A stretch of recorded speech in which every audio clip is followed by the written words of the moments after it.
सुप्रसिद्ध गायिका सोमा घोष को श्रीराम जन्मभूमि तीर्थ क्षेत्र प्राण प्रतिष्ठा समारोह में शामिल होने के लिए आमंत्रण मिला है, जिस पर उन्होंने हर्ष व्यक्त किया। उन्होंने देश के प्रधानमंत्री की प्रशंसा करते हुए कहा कि जिस प्रकार से कलाकारों को ससम्मान विशिष्ट महानुभाव के तौर पर बुलाया गया है, उससे मैं अभिभूत हूं।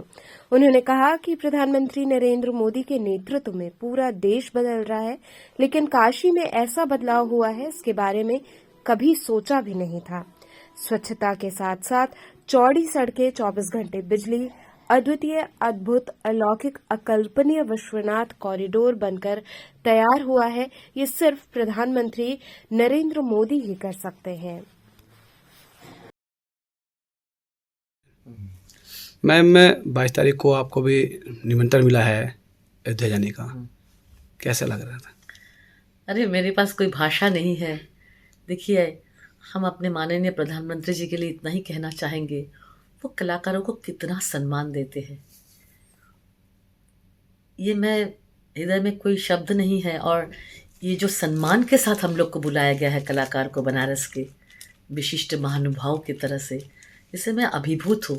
मुझे बॉम्बे में बहुत लोग पूछ रहे थे, शोभा जी आपके पास आया है कि नहीं निमंत्रण, और तब आया नहीं था। तो मैंने कहा कि नहीं, मैं किसी को कहूँगी नहीं। अगर हमें सम्मान के साथ, प्यार के साथ बुलाया जाए, राम जी बुलाएंगे तो मैं जाऊँगी। और देखिए, तुरंत मेरे पास फ़ोन आया कि और हम जा रहे हैं। मैं क्या कहूँ। और मोदी जी ने काशी के लिए जो किया है ना, सिर्फ काशी ही नहीं, ऐसे तो पूरा भारत के लिए उन्होंने किया है। भारतवासी को वो इतना प्यार देते हैं, हर क्षेत्र के लोगों से वो कनेक्ट होते हैं, हर क्षेत्र के, सिर्फ संगीतज्ञ ही नहीं। और काशी में हम जब एयरपोर्ट से उतरे ना, जैसे मुझे लग रहे थे कि जिस लोगों का चाल चलन जो काशी में दिख रहे थे, जी अरे क्या हमको, हमारा कोई क्या बिगाड़ेगा, हमारे साथ मोदी जी है। ये जो भाव है, जैसे लगता है कि वो खुद ही प्रधानमंत्री बन गए। ये जो भाव है, और क्योंकि ये प्यार है मोदी जी के प्रति काशी के लोगों का। मैं कभी भी नहीं सोच सकती थी कि काशी में स्वच्छता पर इतनी बदलाव आएगी, क्योंकि यहाँ के लोग पान खा के वही पान फेंक देते हैं। आज अगर हम एक दिन देखें कि किसी ने कोई कचरा फेंका था रास्ते में, एक दूसरे आदमी ने आके उसको उठा के डस्टबिन में डाल दिया, ये सिर्फ मोदी जी के लिए प्यार है। क्योंकि मोदी जी ने इतना किया बनारस के लोगों के लिए कि यहाँ के लोग भी बदल गए। और जिस काशी को हमने 20 साल पहले देखा था, आज वो काशी चमक रहा है, चमक रहा है सारे विश्व में। हम विदेश जाते हैं, लेकिन विदेश से आकर हम जब भारत में उतरते हैं, उसके बाद जब काशी में आते हैं, तो लगता है कि नहीं, हमारा भारत ही अभी सर्वश्रेष्ठ है। ये मैं दिल से बोल रही हूँ, ये मैं दिखावे की बात नहीं कर रही हूँ। जी, बात करें, आप भी काशी की थी, और काशी में पहले और अब में क्या आपको लगा? आसमान जमीन का। देखिए, आत्मा वही है काशी का, आत्मा नहीं बिगड़ा है, कलेबर शरीर बदल गया है। यहाँ टेक्निकली इतना एडवांस हो गया सब कुछ, सब कुछ सुविधा। कैंसर हॉस्पिटल बन गया, अभी लोगों को बॉम्बे नहीं दौड़ना पड़ेगा। यहाँ टूरिज्म कितना बढ़ गया, रोजगार कितना बढ़ गया, काशी के लोग कितना अमीर हो गए। आपको कुछ ध्यान पड़ रहा है आपको? हर लोग खुश है, गरीबों के पास अनाज जा रही है, इलेक्ट्रिसिटी जाता नहीं है। माने हम तो बोल रहे हैं कि एक राजधानी जैसी लग रही है काशी इस समय भारत की। ये मैं कल ही किसी को कह रही थी कि सारी सुविधाएं काशी में हो गई है, जो बड़े बड़े शहरों में भी अभी नहीं है। तो मैं एक लाइन गुनगुनाऊंगी उनके लिए। मोदी जी की छत्र छाया में, मोदी जी की छत्र छाया में विजय ध्वज लहराया है।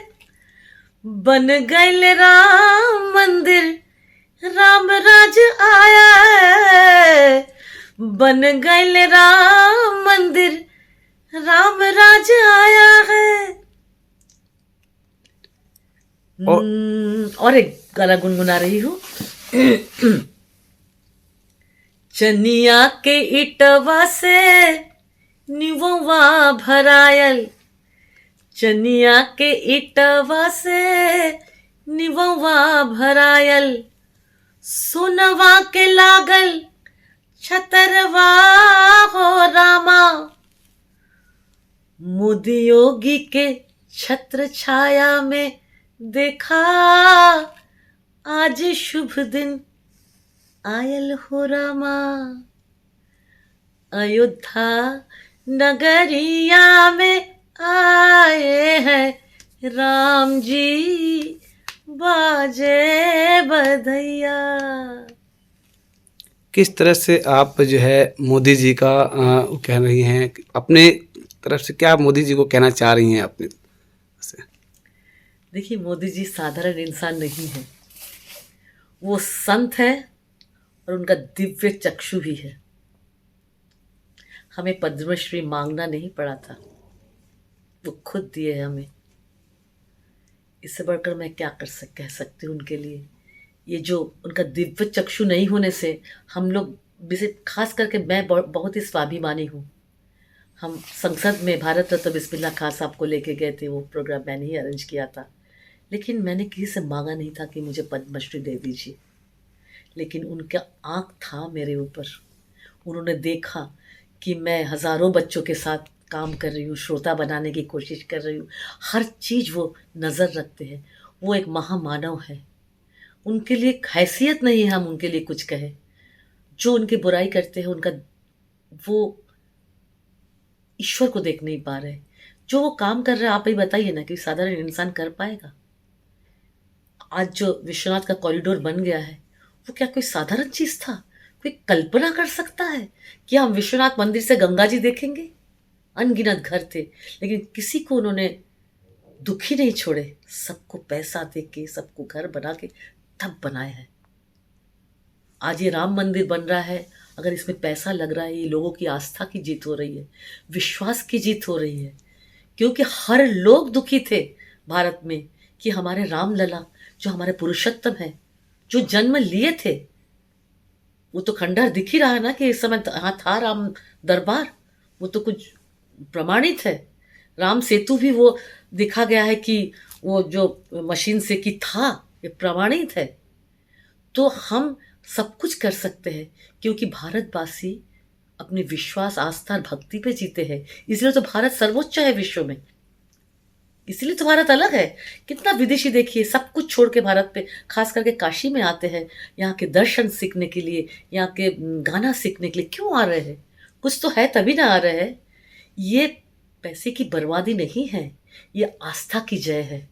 और इस तरह से बना गया है कि हमारे आने वाले दिनों में भी सारी पीढ़ी ये राम जन्मभूमि, जो हमारा आदर्श है, हमारा विश्वास है, राम नाम लेते हुए जो मरता है काशी में, साक्षात शिव उसे लेके जाता है। ये हम नहीं कह रहे हैं, तैलंग स्वामी कह के गए हैं। यहाँ पर जब सारे संत तो आते हैं बनारस में, ये प्रमाणित है। उन लोग अवतार थे, परमहंस रामकृष्ण जी, तैलंग स्वामी, आदिशंकर, सब लोग ये महसूस करके गए हैं कि राम नाम